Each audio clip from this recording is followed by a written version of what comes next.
মাছের মাথা দিয়ে পাঁচমিশালি এই তরকারি কিন্তু খেতে দারুণ লাগে আর বানানোও কিন্তু বেশ সহজ। এর জন্য প্রথমেই নুন হলুদ মাখিয়ে রাখা রুই মাছের মাথাটা একটু ঢাকনা চাপা দিয়ে ভেজে নিতে হবে। আমি এখানে সাদা তেলই ব্যবহার করছি। আর অবশ্যই কিন্তু মাছের মাথা ভাজবার সময় বারবার করে ঢাকনা চাপা দিয়ে ভেজে নেবেন, তাতে করে যেটা হবে খুব একটা ছিটকবে না আর মাছের মাথাটা ভাজতে সুবিধা হবে, তেল ছেটার সম্ভাবনাটা অনেক অর্থেই কমে যাবে। এবার মাছের মাথাটা ভাজা হয়ে গিয়েছে, এটা তুলে নিচ্ছি আর তেল একটু কমিয়ে নিচ্ছি, এতটা তেল এখানে লাগবে না। তারপরে এবার এখানে দিয়ে দিলাম আলু, ডুমো ডুমো করে কেটে রাখা আলুগুলো দিয়ে ভালো করে ভেজে নিতে হবে। যা যা সবজি এখানে ব্যবহার করব সব কটার আগে আলুটাকে ভালো করে ভেজে তুলে নিলে তাহলে কিন্তু রান্নাটা করতেও সুবিধা হয়, চটজলদি রান্নাটা হয়েও যায়। আলুটা দিয়ে এবার ভালো করে লালচে রং আসা অবধি ভেজে নিচ্ছি, গ্যাসের ফ্লেমটা মিডিয়াম টু হাইতে রেখে। আলুগুলো কিন্তু দেখুন ভাজা হয়ে গিয়েছে, বেশ সুন্দর একটা লালচে রং চলে এসছে। এবার আলুটা তুলে নিচ্ছি। আলুটা তুলে নেওয়ার পর গ্যাসের ফ্লেমটা লোতে করে দিয়ে ফোড়ন দিয়ে দেব।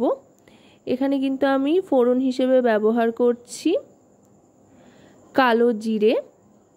যেহেতু এটা আমিষ রান্না, পেঁয়াজ আর রসুনের ব্যবহার হবে, মাছের মাথাও রয়েছে, তাই কালো জিরে ব্যবহার করছি। কারণ সাধারণত নিরামিষি পাঁচমিশালি তরকারিতে কিন্তু আমরা পাঁচ ফোড়ন দিই।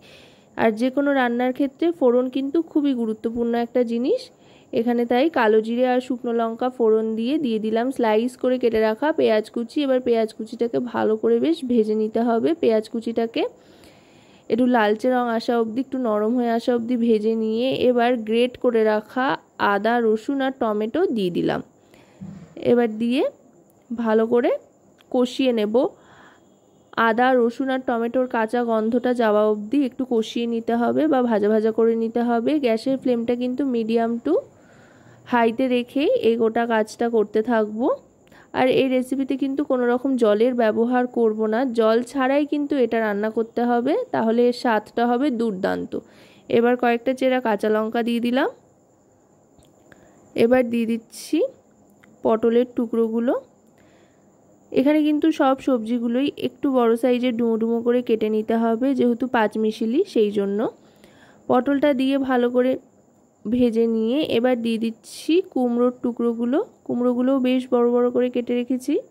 তারপর দিয়ে দিচ্ছি বেগুনের টুকরোগুলো। পটল কুমড়ো বেগুন এগুলো আরও খানিকক্ষণ একটু কষিয়ে নেব বা ভাজা ভাজা করে নেব। অনেকটা সবজি হয়েছে যেহেতু, তাই সাঁড়াশি দিয়ে ধরে একটু সাবধানে ভালো করে নাড়াচাড়া করে নিতে হচ্ছে। এবার এতে কিন্তু আপাতত কোনো মশলাপাতি ব্যবহার করছি না এক্ষুনি, আর জলেরও ব্যবহার করছি না। এই পটল কুমড়ো এগুলো থেকেই জল ছাড়বে। আপাতত ঢাকনা চাপা দিয়ে দিচ্ছি মিনিট 5 জন্য। 5 মিনিট বাদে লো ফ্লেমে ঢাকনা চাপা দিয়ে রাখার পর ঢাকনাটা সরিয়ে নিচ্ছি। দেখুন সবজিগুলো কিন্তু অনেকটাই নরম হয়ে এসছে, অনেকটাই মজে এসছে। এবার আরও খানিকক্ষণ ভালো করে মিশিয়ে নেওয়ার পর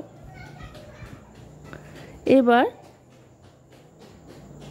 এর মধ্যে দিয়ে দেব আগে থাকতে ভেজে রাখা, এবার এর মধ্যে দিয়ে দিচ্ছি হলুদ গুঁড়ো। এখানে 1 টিস্পুন পরিমাণে হলুদ গুঁড়ো দিয়ে দিলাম। তারপর দিয়ে দিচ্ছি রোস্টেড ধনে আর জিরের গুঁড়ো। এবার দিয়ে দেব Kashmiri red chilli powder 1 teaspoon পরিমাণে, এতে করে সুন্দর একটা রং আসবে। এই সবজিগুলো আগে একবার একটু ঢাকা দিয়ে নরম করে নিয়েছি এর জন্যই, এতে করে তাড়াতাড়ি অনেকটা হয়ে যাবে। আর দিয়ে দিলাম এবার পরিমাণ মতো নুনটাও। নুনটা দিয়ে ভালো করে মিশিয়ে নিচ্ছি।